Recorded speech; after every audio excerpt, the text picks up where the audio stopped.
The Black Friday game that we have is a divisional matchup between the Las Vegas Raiders and the Kansas City Chiefs. No Gardner Minshew in this one, broke his collarbone last week, so he is out for the season. It looks like Aiden O'Connell is going to be the starting quarterback for this one. They also had Desmond Ridder, who would play if Aiden O'Connell is not out there.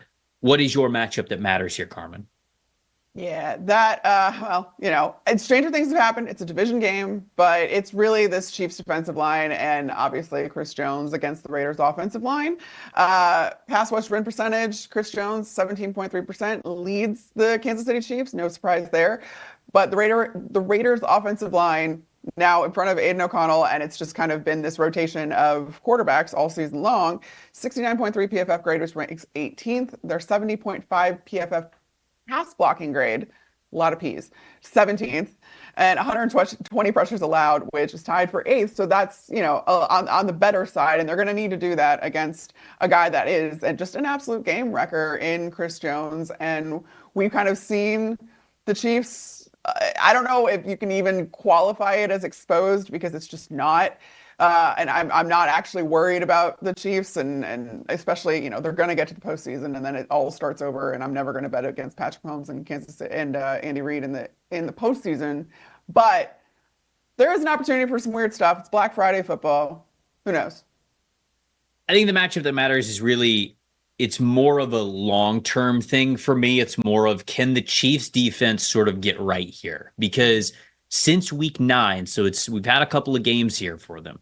Since week 9, the Chiefs are bottom half in the league at overall defensive grade, pass rush defensive grade, run defense defensive grade, and coverage grade. They're bottom half in the league in all of those categories since week 9. The beginning of the year, the Chiefs defense was just flying, right? I mean, it was one of the best defenses in the league, and I still think they're capable of playing very well, but they've had some injuries and they've just straight up slowed down. Now, is this going to be a trend? You talked about, okay, never wanted to bet against Kansas City once they get into the playoffs. I mean, they've had some, I'll say defensive matchups that they should have owned over these last 4 to 5 games, over this last month stretch, that they really have not played well with. When you get to the playoffs, you're not playing these, lower offenses. You're playing the best in the NFL. This is a beat up, bad Raiders offense. Now, the Raiders offensive line's not too bad. I'll get to my plus factor in a second, but it's an offense that you should absolutely take care of business with, especially with it being in Kansas City. So in order for me to feel better about the Chiefs taking the playoffs by storm and continuing to march all the way to a Super Bowl to get that three-peat, I'd like to see them really take care of business against an offense that they should take care of business against. Now, the total plus factor in this one is Brock Bowers. And I want to highlight Brock Bowers because he's having an unbelievable season. Not just a good season, one that is historic, to be honest with you. So he's got 74 receptions right now for over 700 yards, and he's got 6 games left. The rookie record for receptions for a tight end is 86 by Sam Laporta when he was a rookie. Yep. Very well within reach to get over 86 receptions for him. In fact, the overall receiving total record for a rookie was set by Puka Nacua last year. It was 105. He's even on pace. If he gets 6 receptions a game for the next 6 games, he gets that. So there's a chance that he breaks the rookie receiving receptions record overall. And then when it comes to yardage, I think it's around like 774 yards, something like that. Mike Ditka, back in 1961, has the record for most receiving yards for a rookie tight end. It's 1,062 or like 74. So it's in the 60s or 70s. I can't remember off the top of my head, but it's right. It's below 1,100. Brock Bowers could very well hit that. Now, he's not going to beat Puka Nacua's over 1,400 yards record, but we're talking about records. I know. What'd you say? The rookie tight end records, however. Rookie tight end records, he could own all of them. And to be honest, there's only been one rookie tight end who has ever won Offensive Rookie of the Year, and it was, in fact, Mike Ditka back in 1961. Yeah.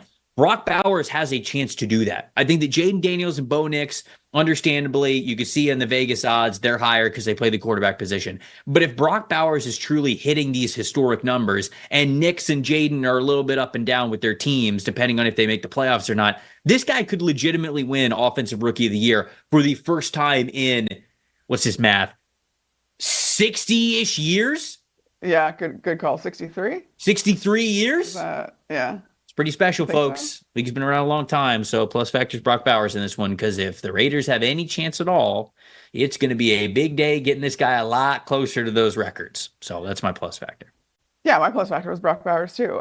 Especially given the fact that we all lost our minds, rightfully so, over Sam Laporta last year, and now he broke a lot of rookie tight end records last year. He broke a lot of rookie records. He broke like every Lions franchise rookie record that you possibly could, and he was second in yardage totals and touchdowns and stuff to Mike Ditka. Broke or I guess surpassed Gronk's rookie numbers, which I actually talked to Gronk about at one point, and he was like, he's not going to get to double-digit touchdowns, and I was like, oh, and then he ended up doing it. But Brock Bowers, that's the one thing that is interesting about Brock Bowers is you're talking about this incredible level of production that hasn't actually translated to the end zone. He only has 3 receiving touchdowns this year. Mm-hmm. And that's why he was my plus factor for this game, because I'm like, get him into the end zone more. Have these stats pay off for you more. Trust him in the red zone. Trust him in the end zone, please. Because I feel like he's been doing so much work. He leads all qualified tight ends in receiving first downs with 38 of them. He's the 3rd highest graded tight end, again, among all qualified tight ends, rookie or not, behind only George Kittle and Trey McBride. I need to see a payoff for this kid. I want him to get the more of the scoring chances here. And again, in an offense that is just so beat up, this is your bright spot. Feed Brock Bowers specifically in the end zone. I'm with you. I think that's the only way they stand a chance in this game. And again, if they do, I think that we're talking about Brock Bowers being a lot closer to some of those rookie records. Thanks for watching, everybody. Make sure you like and subscribe the video. And if you don't have a PFF Plus subscription, you can get one to see all the premium stats that we talked about here on the show, plus the expert betting and fantasy advice over at subscribe.pff.com. The description is also right below. So if you are not a PFF Plus subscriber, you can become one today.